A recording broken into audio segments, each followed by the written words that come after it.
Boa tarde. Será que já tem alguém por aí?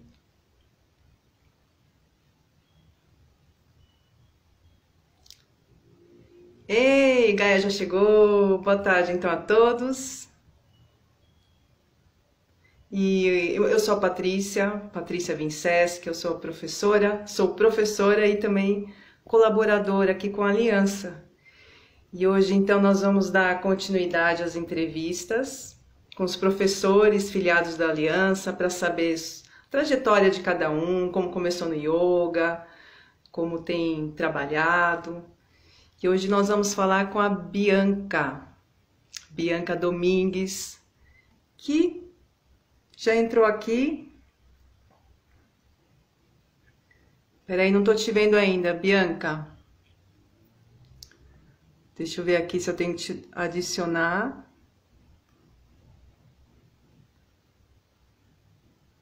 Vindo?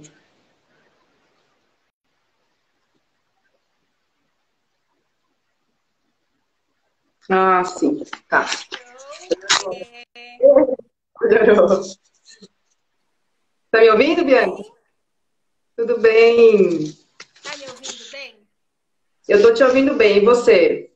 Tô também. Ô, Ju, deu certo agora? A imagem deu, né? Eu acho que o celular da Patrícia que tava deitadinho. É, agora tá. Deixa eu ajeitar aqui. Então, pra mim não tava deitado, mas tudo bem. Vamos lá. Agora tá certinho aqui pra mim. Tudo bem, Patrícia? Tudo bem, Bianca? Então vamos conversar hoje. Então, te apresentando rapidamente, a Bianca Domingues é professora de yoga, também afiliada da Aliança e também faz parte, é presidente do Conselho Técnico da Aliança, né? E hoje a Isso. gente vai dar continuidade, então, a entrevistas de alguns professores que nós estamos fazendo para saber como que é a trajetória de cada um, o que tem feito.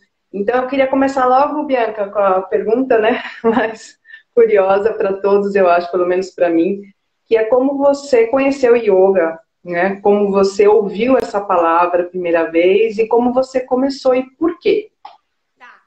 Então, como eu ouvi a primeira vez, eu não vou lembrar exatamente, porque assim, eu comecei a praticar em 98, movida única e exclusivamente pela ginástica.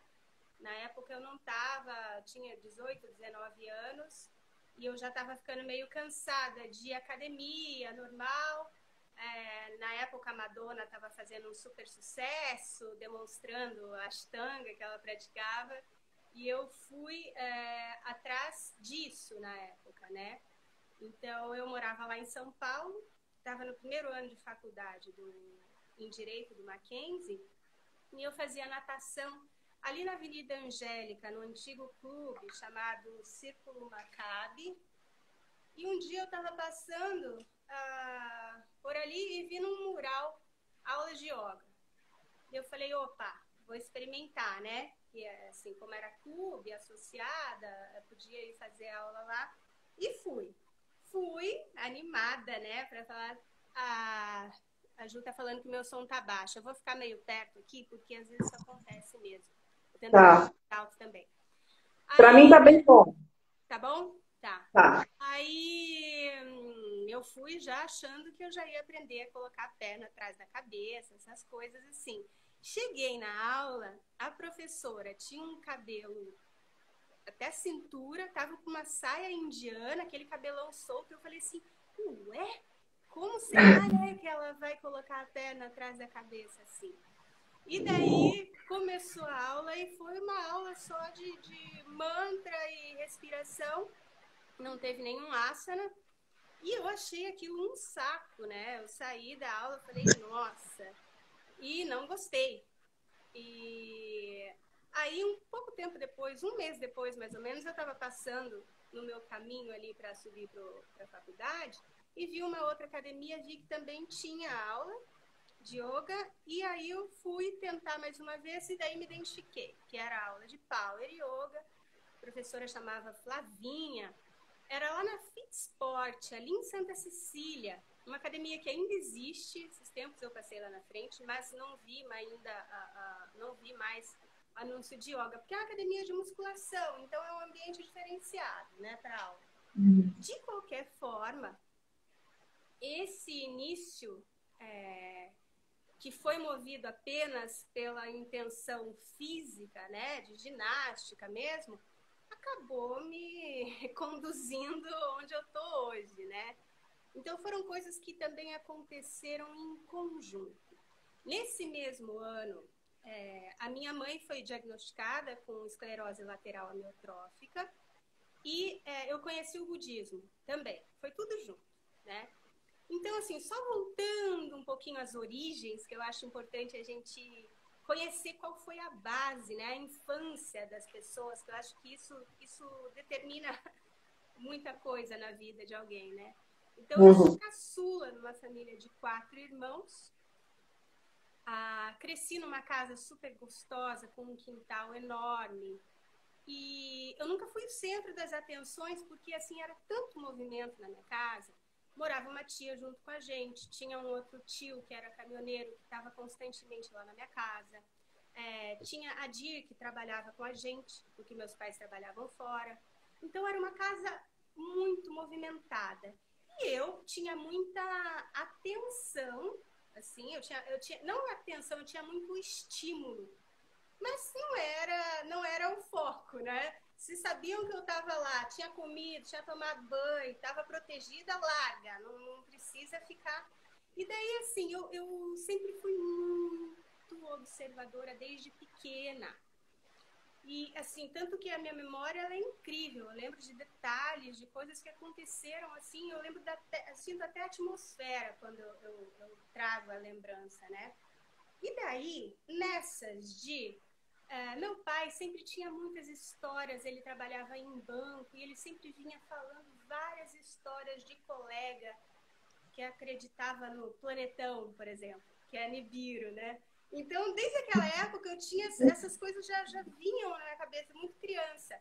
E daí, de alguma forma, eu ouvi falar do tal do Buda, que se iluminou embaixo de uma árvore. Eu ouvi aquilo, eu falei, tá fácil. Tá fácil. Aqui no quintal da minha casa tinha uma árvore enorme, eu falei, tá fácil, então eu já sei o que eu vou fazer. E eu tinha aqui, eu já tá na 2ª série, mais ou menos, e daí eu acabei criando um ritual diário. Eu chegava da escola, eu estudava à tarde, tomava meu lanchinho, ia pro quintal, sentava embaixo da árvore, e daí eu criava, assim, quantas vezes um determinado pássaro ia cantar, assim, não, quando ele cantar 10 vezes, eu saio, né? E assim, eu ia criando tempos de permanência desse jeito. E eu sempre fui doida por ficar ali naquele quintal, porque era um quintal todo gramado, grande, com árvore, não tinha piscina, não era uma casa, a minha casa era super bonita, meus amigos quando chegavam ficavam decepcionados até, porque não era piscina, era mato, tinha galinheiro, né? Tinha um galinheiro, mas não tinha piscina. E daí, e aquilo para mim era uma floresta cheia de encantos, então eu sempre viajava muito, desde criança lá, sozinha mesmo, daí quando ia os amiguinhos para brincar também. Isso é em Tararé, Bianca? Isso é em Tararé.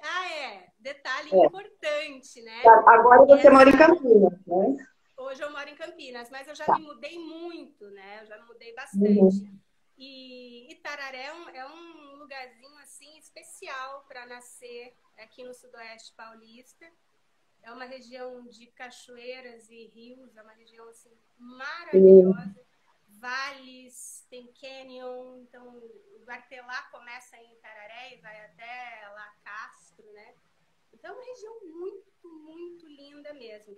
E essa coisa de ser criada numa cidade pequena, né? Eu sou de 79, então a minha infância ela foi sensacional. E com muitos, muitos estímulos. Então, assim, a palavra yoga, eu não me lembro de, na infância, ter ouvido. Mas o Buda, essas filosofias, mas assim, sim, né?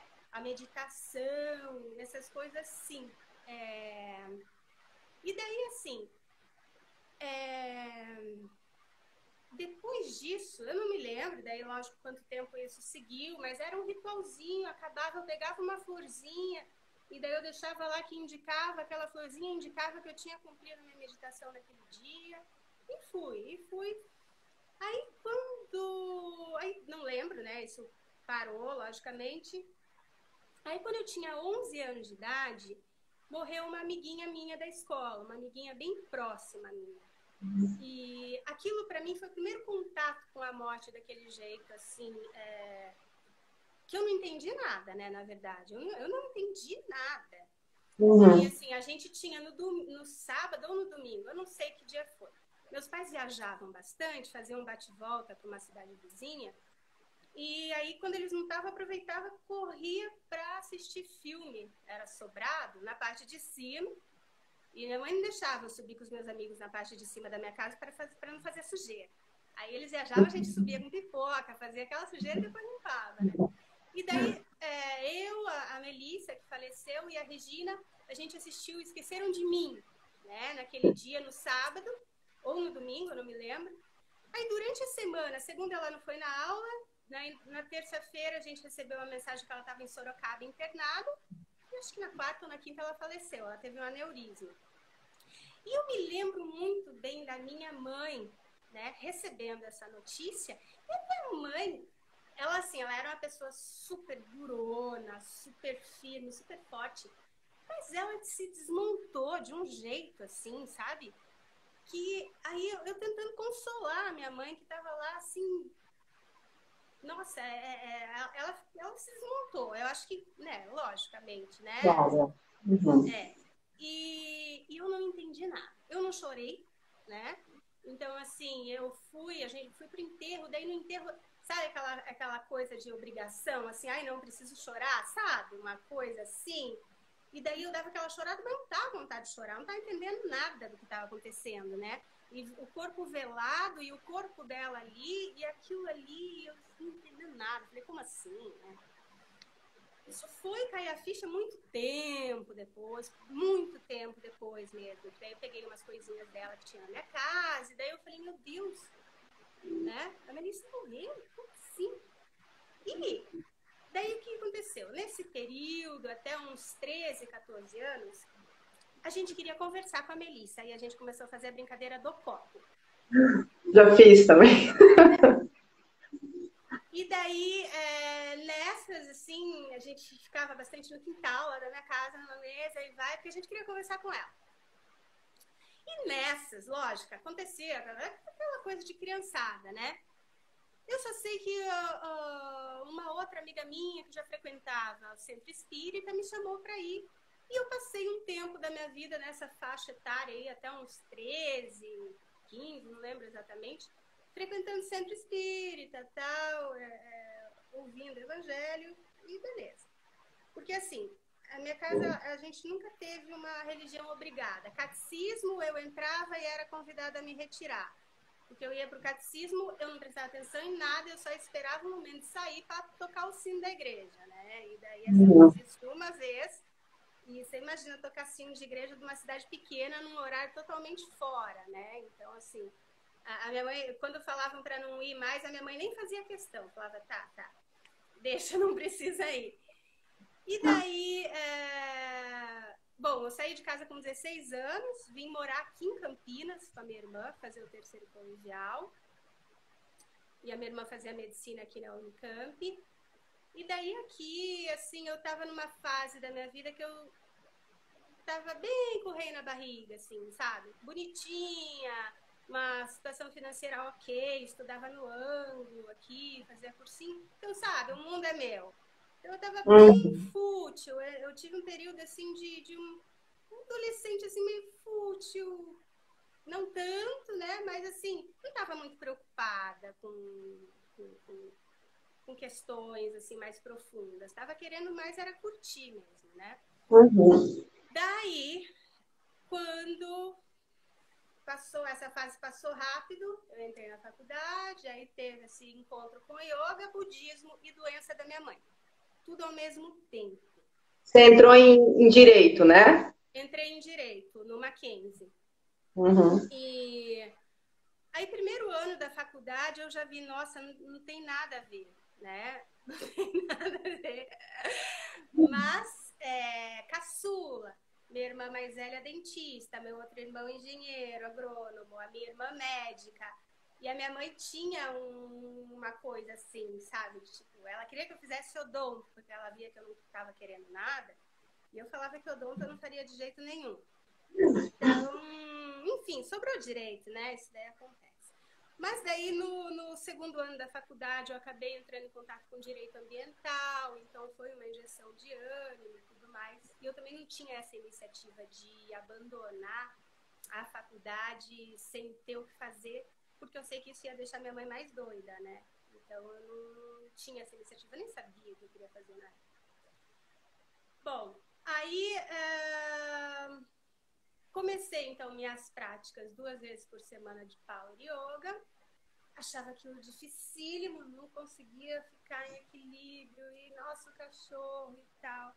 E daí, nos momentos de Shavasana, né, que a professora conduzia e tal, aí eu comecei a ter umas coisas, sabe, uns insights, assim. Eu falava, nossa, que coisa mais legal que é essa prática. Aí foram nos momentos de Shavasana que eu fui compreendendo o que eu estava fazendo, praticando os asanas. Aí que eu fui entender que aquilo tinha um poder muito maior do que eu estava imaginando, né? De qualquer forma, eu tinha, então, né? Estava envolvida com... Oi, Mac! Essa daí, ela é testemunha. Não fala a verdade, Mac, não fala. Aí, o budismo, esse budismo que eu pratiquei, ele é chamado budismo de Nichiren Daishonin. É um budismo japonês, né? E eu sempre tive uma restrição, assim, com figuras clericais, em geral. Né? Qualquer pessoa que se vestisse diferente por conta de religião, não de cultura, né? Cultura é outra história. A pessoa mora em outro país, é uma coisa. Mas, assim, por religião, adotar vestimentas. Eu nunca curti isso, nunca. Mesmo assim, a figura do padre, quando eu era criança, eu nunca curti.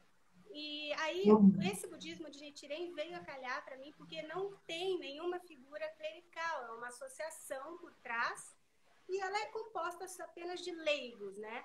As reuniões, os encontros, os estudos e tudo mais, mas não tem nenhuma figura assim que raspa a cabeça. Entenda que assim é a opção de cada um. Para mim, esse tipo de coisa nunca me atraiu. Eu sempre achei assim, não, venha viver igual eu vivo, né, com todas essas questões, daí a gente conversa sobre a profundidade, porque eu não quero raspar a minha cabeça, eu não quero mudar meu tipo de mentir. Então, se para precisar ter a sabedoria eu precisar disso, eu não quero ter a tua sabedoria, então. Então, eu sempre fui mais para esse lado. E aí, o que acontece? Foi caminhando junto o yoga, a prática, e a filosofia do budismo, que era coisa para estudar que não acabava mais. Então, e você já fazia meditação budistas? A gente fazia a recitação do mantra, né, do Nam-myoho-renge-kyo e do Gongyo, que também são 2 capítulos do Sutra de Lótus, numa língua que mistura sânscrito, japonês e chinês. Então, era uma forma de meditar. Inclusive, quando a gente estava numa sala, várias pessoas, a continuidade do Nam-myoho-renge-kyo, seguidamente, gera um Om. Sim. Então, a continuidade do mantra gerava um Om. E inúmeras vezes eu entrava na frequência do Om e ficava. Ah, que legal, Bianca. E daí, essa prática tinha, né? Eu não lembro como é que chamava exatamente, mas tinha, assim, dias que a gente virava, né? Então, você ficava 2 horas lá, aí saía, só que sempre tinha um grupo, né? E eu fui uma praticante muito assídua, foram 6 anos, eu era dirigente de bloco, então... Isso enquanto você estava praticando yoga, né? Enquanto eu estava praticando yoga. E daí, assim, uma coisa alimentava a outra, né? Sim. Porque eu fui ter conhecimento das escrituras do yoga em 2012. E, assim, já tinha uma certa intimidade com a leitura do Sutra de Lótus, pelo menos, né? Não estou falando do Vedanta, Entendi. porque daí já é demais. É. Mas Ô, assim, Bianca, deixa eu ver que você falou em 2012, você foi ter essa proximidade das escrituras, imagino que foi com a sua formação que você fez com a Camila Reis, foi isso? exatamente. Uhum. Deixa eu te perguntar uma coisa antes. Você falou que começou, você fez muita prática de yoga, né, com vários professores, Sim. com autoperfeição do Hermógenes, com os DVDs do Anderson Allegro. E eu estava vendo aqui na sua biografia que você começou em 98 e fez a sua primeira formação em 2012, né? Sim. Então aí são 14 anos. Aí eu lembrei, na verdade, há umas 2 semanas atrás, um grupo de yoga do Facebook lançaram a pergunta polêmica se era necessário a pessoa ter uma formação ou uma pessoa que se dedica, estuda sozinha, né, seriamente, pode passar, dar aulas de yoga, né? Sim. Então, o que eu queria te perguntar é o seguinte, Bianca, se você, né, são 14 anos que você praticou antes de fazer sua primeira formação. É lógico que com esse tempo, imagino até antes, quem pratica um pouco pode mostrar as posturas para as pessoas, né? Sim.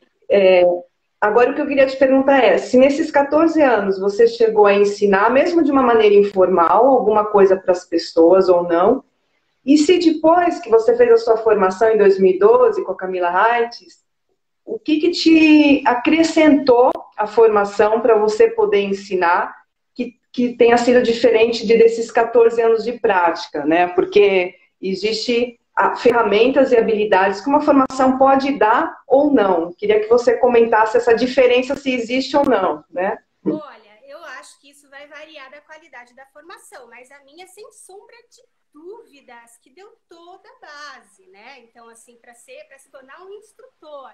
Porque, assim, nesses 14 anos, você decora nome de postura, você decora alguns ajustes básicos, você decora, mas assim, você não exatamente entende o que você está falando, o que você está repetindo. É uma prática de papagaio ali que você vai fazer, entendeu? Então, a formação, o estudo mais aprofundado vai te dar uma base maior, um conhecimento maior, porque você vai ter contato com alunos que vão ter dúvidas que talvez você nunca tenha tido antes como aluno.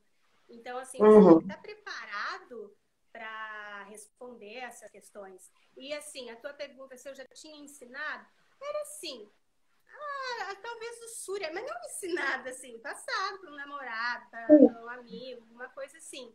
E eu estava numa fase, assim, né, em São Paulo, que eu já falei, eu me mudei várias vezes, né?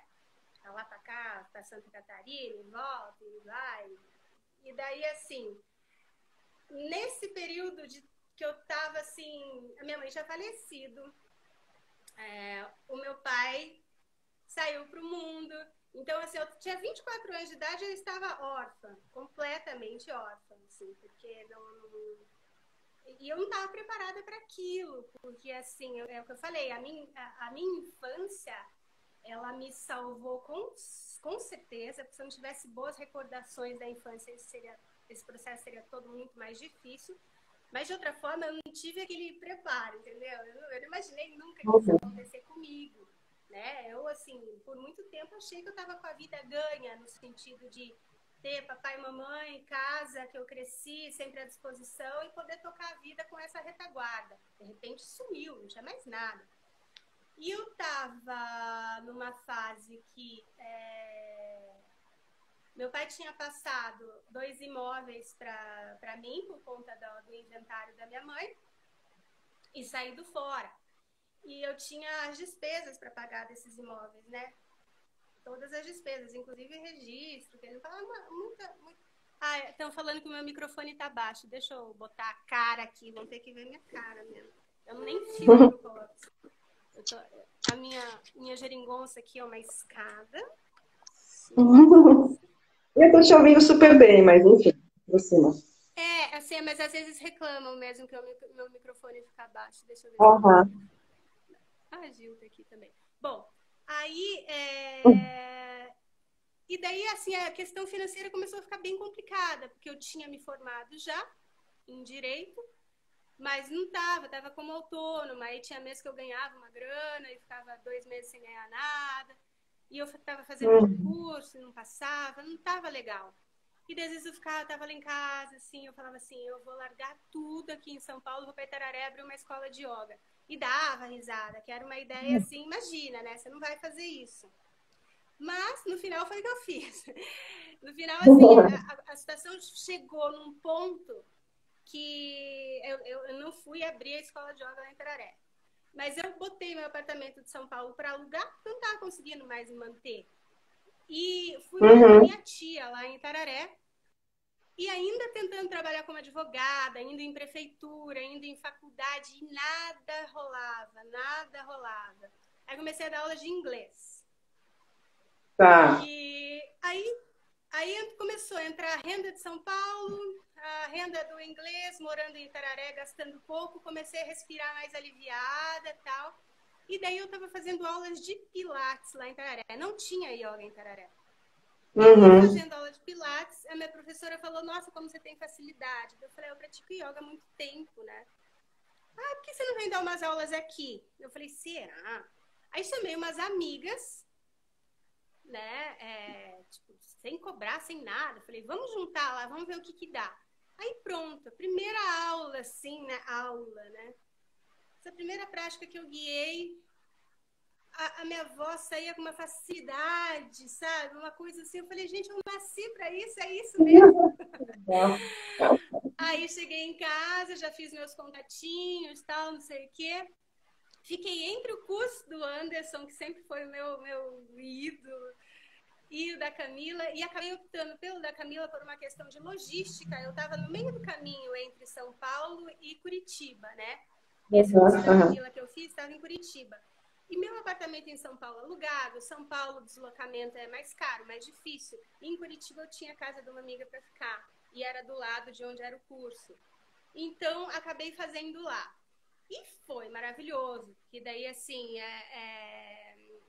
não tem como você substituir. Você pode ter toda a experiência do mundo, mas essa questão de você estar reunido com outras pessoas que estão nesse caminho de passar para frente, você vai aprender com seus colegas, você vai aprender com o seu professor, você vai aprender com a tua reação diante de coisas que te agradam, que não te agradam. Então, nada vai substituir. Ah, Camila, Camila, você é responsável. E daí, assim, foi um curso extremamente rico de conteúdo. Bom, a experiência, né, da Camila já nessa área, então não tem como. E aí saí de lá, me formei concluí essa primeira formação e daí já estava com tudo lá em Itararé, né? E já começou a dar aula? Comecei já em seguido, assim, seguidinho mesmo. E aí, completamente apaixonada, né? Completamente apaixonada. E aí começaram a chegar alguns desafios, assim, no sentido de pessoas que tinham sofrido cirurgias e tinham próteses ou tinham alguma patologia um pouquinho mais assustadora, assim, para quem não é da área da saúde e tudo mais. E aquilo foi me deixando, assim, um pouco insegura, assim, né? No sentido de, nossa, como eu preciso saber um pouco mais, né? E daí deu um pouco, eu fui fazer o curso de anatomia com o dele. E assim, desde dessa época já tinha me surgido o interesse de fazer fisioterapia, de cursar fisioterapia. Porque eu fui curtindo tanto aquele trabalho e tudo mais, e que essa vontade já surgiu, mas eu pensava, não inventa, não vai fazer isso. E eu também não sabia ainda na época como seria a minha reação em laboratórios, né, de anatomia mesmo. Aí, no curso do DN, a gente teve essa experiência em laboratório e eu sobrevivi. Eu consegui reagir bem, com uma super curiosidade, né, com uma super curiosidade mesmo. E daí essa vontade de fazer de cursar fisioterapia só aumentou. Mas Uhum. estava lá, quietinha em Tararé, estava me acomodando. Fui mudando de espaço, né? Eu tinha casas alugadas, ia criando as salas das minhas casas. Aí, até que eu montei um espaço maior, numa propriedade que era da minha irmã. Né? Então, já estava... Esse é o Gaia Yoga? É, o Gaia Yoga, Gaia exatamente. Yoga. Gaia vem justamente Por de todo quê? esse meu amor, entendeu? Pelo meio ambiente, porque assim, eu não só fiz a graduação em Direito, eu fiz pós-graduação em Direito Ambiental na Federal de Santa Catarina. Então, foi 1 ano e meio dessa especialização. Eu trabalhei com Direito Ambiental em São Paulo, com o Edson Guimarães. Então, assim, quem conhece a área sabe que ele é um grande nome, né? E, assim, eu entrei no escritório dele quando ele tinha acabado de sair do Ministério Público, se aposentar. E foi uma experiência incrível. E, assim, eu sempre fui nessa questão mesmo de ambientalista, né? Não de advogada de empresa. E só que não deu muito certo. Não estou falando do escritório, estou falando na minha experiência como advogada mesmo. Trabalhei muito em ONG, trabalhei muito como voluntária em vários lugares. Mas chegou uma hora assim que... Chegou uma hora mesmo que eu fiquei muito desiludida demais mesmo, desencantada. Né? Então, meu trabalho foi sobre a Política Nacional de Resíduos Sólidos, que era um projeto de lei que se arrastava desde 81. E eu estudei sobre isso tantos e tantos anos. E daí, quando ela foi aprovada, foi uma decepção assim, tão gigantesca. E daí teve a reforma do Código Florestal em seguida. Aí eu sei que foi um ano, assim, de 3 grandes alterações na legislação, que daí eu desencanei. Eu falei assim, não quero mais sofrer. E tudo caminhando junto, né? Foi isso, aconteceu, essa desilusão aconteceu quando eu ainda estava no processo de continuar com direito em Itararé. E daí parti para a formação yoga e abri o Gaia. E daí estava tudo indo super bem. Eu fiz uma outra formação com o David, lá na Montanha Encantada. Foi incrível também. E aí, eu tinha, então, o projeto de continuar em Tararé. A vontade de fazer fisioterapia, ela sempre estava ali, assim, mas eu falava, não vou fazer, tá legal aqui, vamos seguir, eu posso ter cuidado. Eu fui aprendendo a ter mais cuidado, né? Quando era algum caso, assim, algum aluno que exigia mais cuidado, eu fui aprendendo e falei, vamos tocar desse jeito mesmo. E eu tinha um projeto de continuar lá, em Itararé, desde que eu comprasse aquela propriedade da minha irmã. E a coisa estava encaminhada, e na hora do vamos ver, não rolou. E daí foi mais um momento de eu... Nossa, não acredito, e agora? E foi neste momento que eu vou embora de novo. E vim para Campinas e entrei na graduação em fisioterapia e estou concluindo esta semana a graduação. Ô, Bianca, conta então, tem essa sua pesquisa em fisioterapia sobre o sistema facial, né? Queria que você contasse assim rapidamente, porque até vai ser um dos temas da sua prática que você vai dar aqui na quinta-feira, né? Junto com o Pavan Muktasana. Olha, Mas como você aplica e usa um pouco a fisioterapia aplicada ao sistema das fáscias, com o yoga, como ajuda isso na condução, com a prática, enfim, como que você trabalha assim? Olha, eu não vi a hora de me formar, de fazer as matérias chatas da faculdade para cair de vez, mergulhar de vez nos trilhos anatômicos, né? Que é a Bíblia para qualquer pessoa que estuda sobre fáscia. E porque assim, eu comprei esse livro há 1 ano e meio, mais ou menos, né? Aqui. É o do Thomas Myers, não tem como você estudar fácil sem passar por esse livro, nem que seja um resumo. É um livro difícil de entender. A tradução em português, ela não ajuda, Então, às vezes eu percebi em muitos momentos do livro, eu não tá entendendo, era problema mais de tradução mesmo. Então, quem é fluente em inglês, e eu vou falar disso melhor na quinta-feira, né?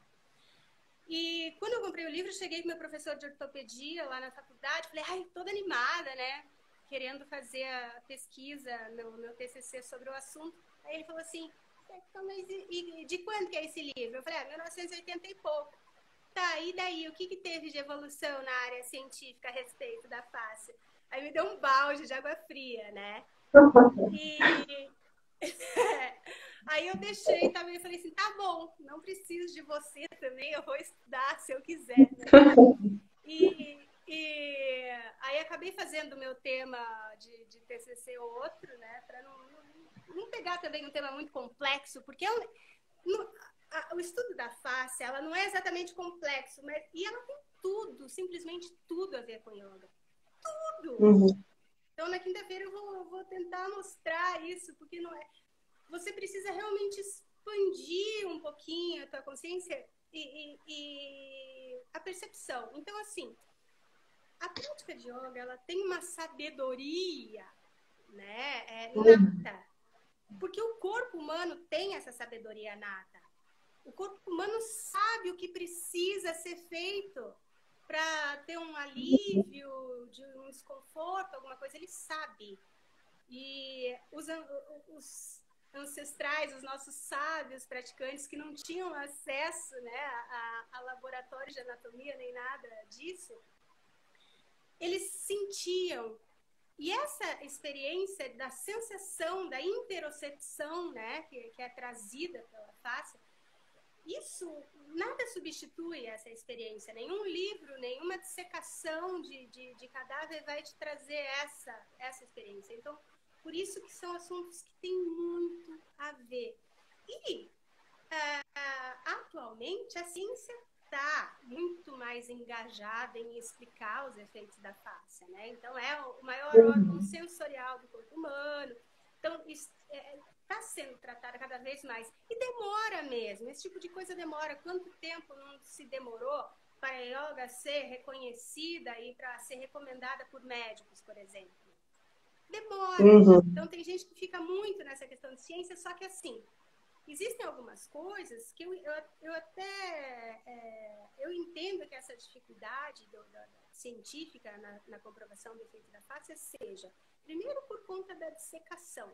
Porque é muito difícil você dissecar o corpo humano e manter a face íntegra da forma como ela é. Porque é complicado, né? E a outra coisa, se você seleciona um grupo e propõe uma sequência de exercícios, eles, né, assim, que na tua pesquisa e tudo mais está relacionada com a fáscia. Só que daí vai vir o outro lá que vai falar, vai te questionar, vai falar assim, mas quem que disse que isso não veio do efeito do músculo? Você entende? Então, como você vai provar que foi exatamente a fáscia que fez isso no corpo da pessoa e não outros fatores? Então, acho que tem um pouco dessa dificuldade, né, para quem precisa muito, né, para quem é muito, como é que chama? Aquele São Tomé, precisa ver, assim, né? Então, é muito uma coisa de sentir, muito mais uma coisa de sentir, de você vir desde o seu embrião com essa ideia desse fio que te desenhou e que nunca se desfez, entendeu? Esse fio, ele é contínuo da criação, da tua criação. Então, vai ser bem legal. Eu vou apresentar um pouquinho. E a relação com Pavana Muktasana está justamente nessa questão. O Pavana Muktasana, do jeito que o Shivananda apresenta, que ele apresenta para grupos específicos de artrite e tal, e o significado é liberar o vento, né? Liberar o prana. Porque é como se a gente tivesse uma camadinha ali que precisa ter esse movimento, essa soltura. Uma liberação, né? Oi? Uma liberação, né? Liberar. Uma liberação, uma boa distribuição, assim. Liberar, assim, como se criasse um... É o Pavana Muktasana, né, que diz, é deixar passar o vento entre as camadas, Espaços, né? É o espaço. E daí, assim, super interessante a questão da Ayurveda também nisso, que entra na questão da nutrição, que faz muita diferença. Então, o Vata, ele vai ter essa tendência a ser mais ressecadinho, de ter essa falta de hidratação na face. São várias questões sobre que a gente vai tratar na quinta. Estou adiantando já. Ah, legal. Bianca, conta também como que você se aproximou da Aliança do Yoga e qual que é o seu trabalho, assim, resumidamente hoje? O que que você faz lá? E fala um pouco da importância da Aliança do Yoga e como também os associados podem ajudar a Aliança do Yoga, né? Ótimo. Uhum. Bom, eu sempre curti um clubinho, desde criança eu fazia clubinhos, sempre gostei. E sempre trabalhei, fiz muito trabalho voluntário, sempre gostei de me envolver. E eu sempre gostei de regras e normas. Eu acho que não dá para você viver sem regras, sem normas. Então, eu, como membro da Aliança, eu morava lá em Cararé e tal, mas eu sempre tentei acompanhar e eu vi, assim, que era ok, né, que ia. E eu acompanhava bastante o Yoga Alliance também, que eu era afiliada. Não sou mais, porque eu deixei de pagar aquela fortuna lá, não estava usando para nada também. E assim, eu sempre pensava, pô, dava para dar um gás aqui nessa aliança, né? E aí eu comecei a participar das assembleias. E participando das assembleias, você vai conhecendo melhor, porque assim, aí já dá para meio que responder um pouco da sua pergunta sobre como o associado pode ajudar. Eu acho que participando, né? Eu acho muito importante essa participação, porque daí a gente teve agora essa mudança gigantesca, né, no regimento, no estatuto, e a gente acaba recebendo, não estou falando de um geral, tá? Isso daí são algumas exceções. A gente recebe bastante cobrança, mas de gente que não acompanhou o que aconteceu, entendeu? Aí, assim, a gente manda aviso e fala e tal, assim, ai, como assim vocês mudaram? Por que agora tem que mandar a programação todo ano, todo o curso? E você não acompanhou? Você não... Por que fazer parte de uma associação? Então, é aquela pergunta que a pessoa deve se fazer. Eu só quero estar na aliança para aquele selinho dar um peso a mais no meu certificado? É isso? Então, eu acho que é importante as pessoas fazerem essa avaliação e entender que a aliança ela vai estar aqui para ajudar uns aos outros, preservar o ensinamento, preservar a carreira, a profissão, né? Então, e isso a gente faz na base de respeito às regras, né? Você não é obrigado a se associar, mas a partir do momento que você se associa, de maneira tácita, né? Assim, quando você assina um contrato, você expressa ali a sua vontade. Quando você se associa de maneira tácita, você está citando ali as regras, né? Bom, e daí assim, comecei participando das assembleias, até que chegou de eu me candidatar a um cargo dentro do Conselho Técnico, e desde 2018 no Conselho Técnico estava como suplente e agora como presidente do Conselho Técnico desde esse ano? Acho que é isso. Acho que é isso. E eu tenho facilidade com essa parte técnica, né? Então, assim, levamos anos para elaborar uma tabela de formato e tal, não sei o quê. Para facilitar essa visualização para mim e para quem mais realiza esse trabalho, então a gente já facilita, já encaminha, né? E eu acho que é muito importante agora ter esse cuidado com os cursos de formação, porque com essa questão de internet aí, pipocou curso, né? Então, uma maneira das pessoas venderem coisas, né? Então, vender curso de yoga também é um mercado enorme. E nada contra, mas desde que se tenha esse padrão mínimo, né? Então, a gente estabeleceu...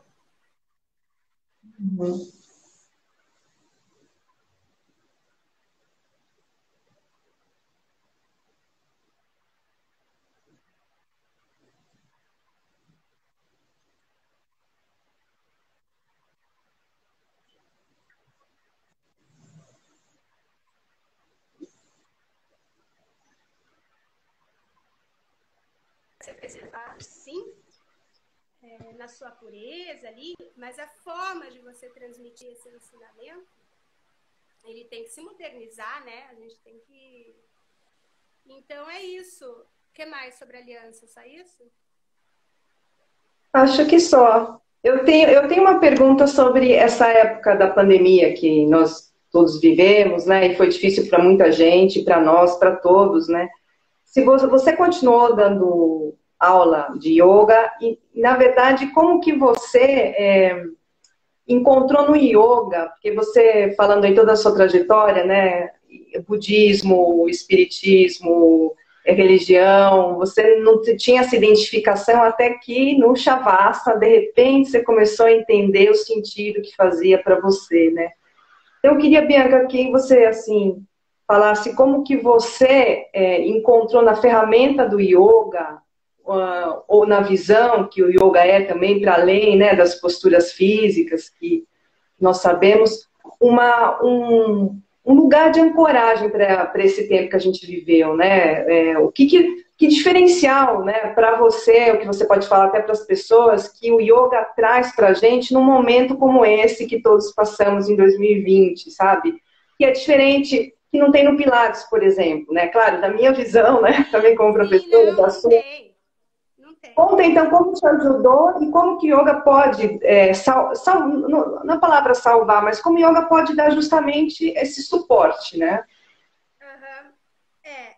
Assim, o yoga ele expande, né? Então ele te tira dessa prisão que a gente vivencia, né? Neste corpo humano, né? Nesta civilização, neste ambiente. O yoga te faz transcender isso. Então você sai um pouquinho dessa dimensão, no caso, e daí você é capaz de, embora tudo, né, é aquilo de se manter no olho do furacão, embora tudo ao seu redor esteja enlouquecido, você está ali centrado, expandindo, e você continua olhando para o céu e contemplando e mergulhando nesse infinito que está acima de nós, né? Então você continua olhando uma árvore verde ou florida que seja, balançando com a árvore, os pássaros, e aquilo te transcende. Então, assim, é essa questão de você não ser esse limitado, esse ser limitado que está aqui agora sofrendo inúmeras restrições, né? Então, sim, eu continuei dando aulas, já retornei às aulas presenciais para alguns alunos, para alguns continuam online.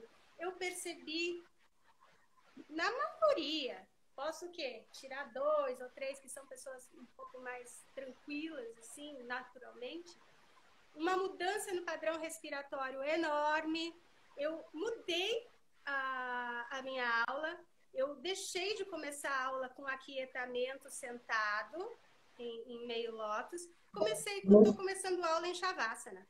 Chega, deita, deita, deita, deita. Que legal, isso aí. Então, porque eu fui sentindo essa necessidade, porque eu percebia que ao colocá-los sentados nessa época, o olho deles ficava assim, ó. Sei. E daí eu falava, tá. E daí, aos poucos, porque alguns têm vergonha, né, de falar. Mas aos poucos, alguns falaram assim, eu não tava mais aguentando aquele aqui também. Porque as pessoas estão, o grau de ansiedade de todo mundo tá assim, tá crescente. E eu também tô, né? Só que eu consigo, eu tenho essas ferramentas que eu já utilizo há muito tempo de controle, né? Porque, assim, eu passei por muitas coisas, né? Então, assim, não dá pra gente contar tudo, mas, assim, depois da perda da minha mãe, eu passei um período, assim, inacreditável, tentando resgatar meu pai, né? Meu pai saiu pro mundo aí do jeito que ele quis e não voltou, tá? Não voltou. Eu não tenho contato com meu pai há muitos anos, nem sei quantos. Mas eu tentei, porque, imagina, meu pai, né? E assim, ele sempre foi um pai maravilhoso, né? É aquilo que eu falei, eu não fui preparada para isso. Só que foi o jeito que ele lidou com a dor. é um ser humano, só que eu levei pra, não foi tão fácil assim reconhecer isso e aceitar, levou um tempo. Então o yoga ali também, para mim, eu fazia aulas na época, então ir nas aulas e ouvir o professor e fazer os pranayamas e depois fazer o shavasana, isso ia realmente conseguindo, eu conseguia sentir, me nutrir de santosha, independente de qualquer situação. Independente do sofrimento externo, eu conseguia, no final da aula, relaxar e sentir meu corpo sendo nutrido dessa satisfação de ter essa experiência humana. Uhum. Entendeu? Entendi. É interessante, né, como a visão do yoga, né, que tem sobre quem nós somos, assim, nesse momento é o diferencial, né, para a gente ter para onde voltar, né, esse lugar, como você falou, você já tinha ferramentas, né, e eu vejo que muitas práticas, às vezes, que não tem esse chamamento holístico que yoga tem, né, da visão de quem nós somos, nesse momento fica um pouco inadequada, né? Então, realmente eu vejo assim, como muitos, inclusive na pandemia, trabalharam com yoga, ajudaram muita gente, né? Eu também tenho alguns alunos e, como você falou, os seus também que foram beneficiados. Que legal, Bianca. E você, me conta, que prática que você quer fazer agora? Quer fazer uns mantras agora? Vamos terminar com os mantras? Você comentou. Então. Vou cantar um mantra. Que horas são? Já tá na hora? Eu vou tocar. Deixa eu pegar. Daqui a pouco. Que mantra que é? Conta pra gente. Mula Mantra. Mula Mantra. Você trabalha com mantra também nas suas aulas? Não muito. Não muito. Precisaria trabalhar mais, na verdade. É uma questão mais de ambiente no momento, assim. Mas é algo a ser colocado. Agora que eu estou livre da faculdade, ano que vem os meus alunos já estão avisados. Teremos muitas novidades. Ah, que legal. Uau. A dona Júlia. Deixa eu pegar o violãozinho.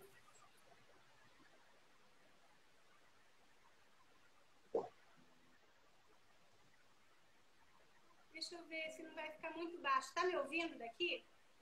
Eu estou te ouvindo bem. Não sei se alguém tem alguma pergunta, porque eu não. Se alguém quer fazer alguma pergunta para você ainda tá. Quinta, né? Então tá bom. Vou deixar para quinta-feira. Vamos cantar, então.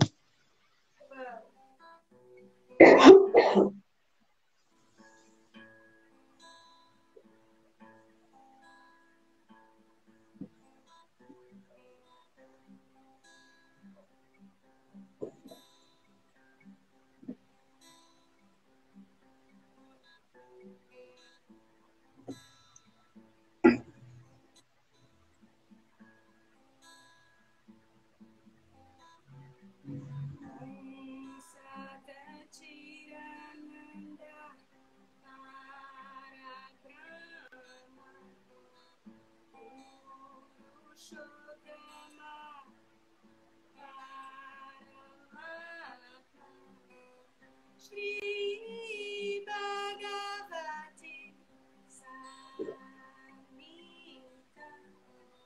Shri Bhagavate Namaha Om Sadachidananda Parabrahma Purushotama Paramatma Shri Bhagavati Samhita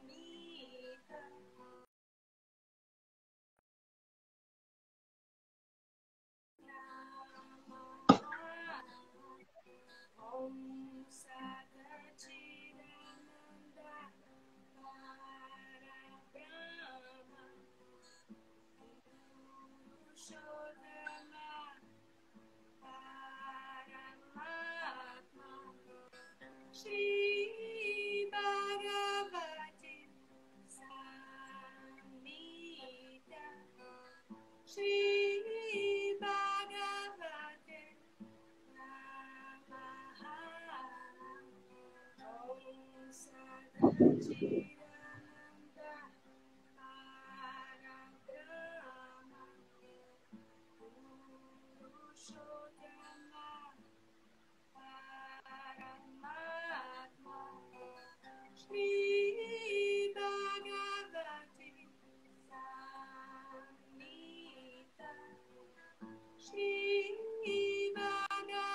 Marion, que lindo, Bianca. Que delícia, que voz gostosa. Como é que você, se eu fosse sua aluna, eu ia exigir que você tocasse esses mantras para nós?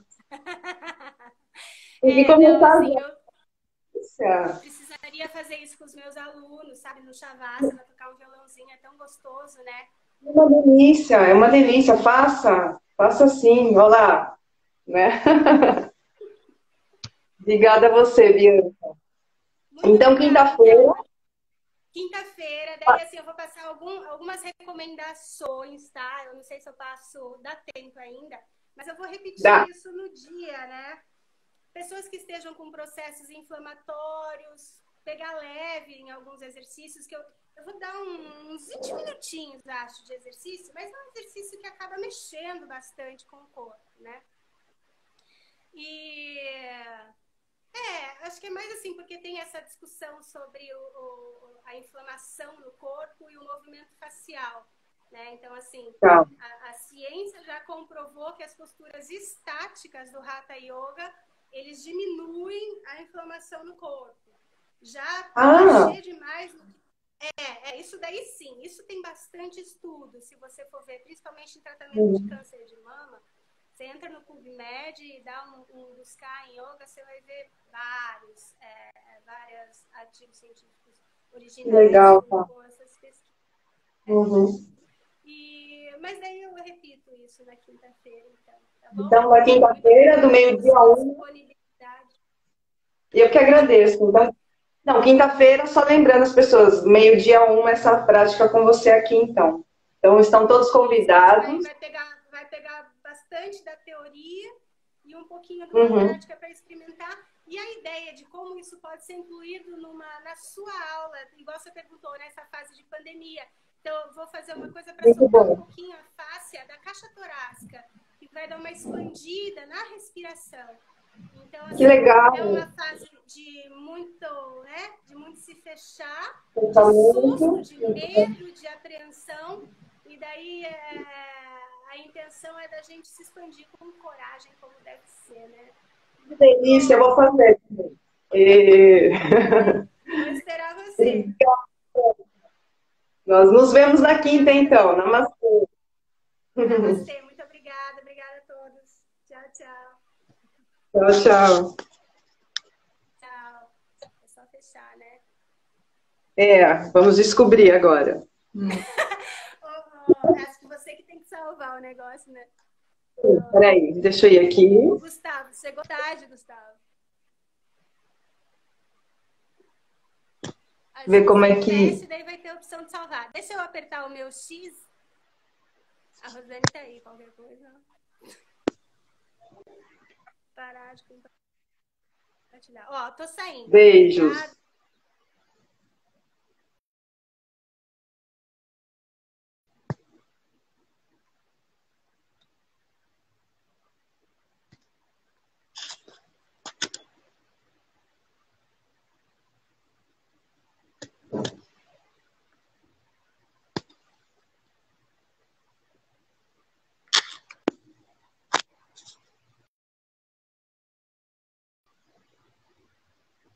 Não sei se a Rosana sabe salvar. Sabe, Rosana? Estou tentando descobrir aqui.